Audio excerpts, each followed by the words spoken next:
Au nom du Père, du Fils et du Saint-Esprit, Amen. Viens en nous, Esprit de sainteté, Esprit de lumière, viens éclairer nos âmes, viens nous sortir de nos ombres, de nos cécités, pour entrer dans la lumière du Seigneur. Amen.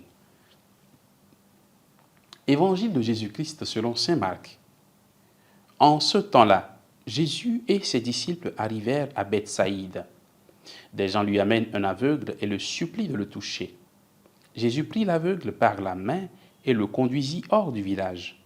Il lui mit de la salive sur les yeux et lui imposa les mains. Il lui demandait « Aperçois-tu quelque chose ?» Levant les yeux, l'homme disait « J'aperçois les gens, ils ressemblent à des arbres que je vois marcher. » Puis Jésus de nouveau imposa les mains sur les yeux de l'homme. Celui-ci se mit à voir normalement. Il se trouva guéri et il distinguait tout avec netteté.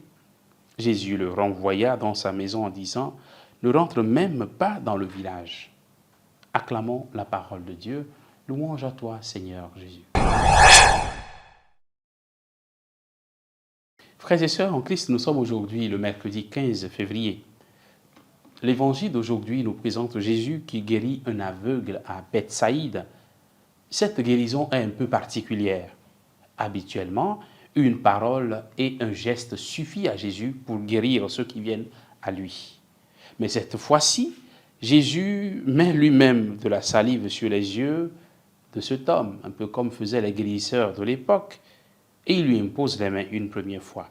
Il a dû imposer les mains une deuxième fois à cet homme pour qu'il retrouve la guérison totale, en distinguant désormais les choses et les personnes de façon plus nette. C'est la seule fois dans les évangiles où Jésus est obligé de faire 2 fois le signe pour que le miracle s'opère.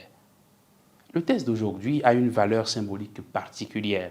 Rappelons-nous les paroles de Jésus qui étaient ses disciples il y a quelques jours, hier simplement. « Vous avez des yeux et vous ne voyez pas. » Nous l'avons entendu hier, quand les disciples discutaient entre eux des choses non essentielles et oubliant tout ce que Jésus a déjà accompli pour eux.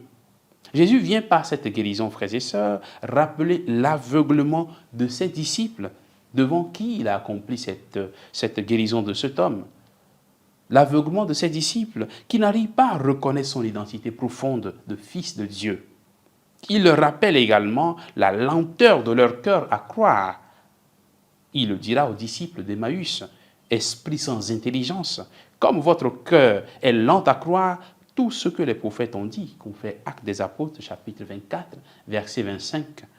Chers frères et sœurs en Christ, il me semble que nous ressemblons à cet aveugle et aux disciples qui ont dû faire tout un cheminement pour accéder à la lumière du Christ. Bien souvent, nous avons du mal à voir ce que le Seigneur nous montre. Nous voyons la réalité de façon déformée comme cet aveugle, mais le Seigneur ne nous abandonne pas. Il reste à nos côtés, il reste avec nous pour que nous découvrions la pleine lumière qui vient de lui. Qui nous bénisse, qui nous garde dans sa paix, qui nous donne toujours sa lumière. Au nom du Père et du Fils et du Saint-Esprit. Amen.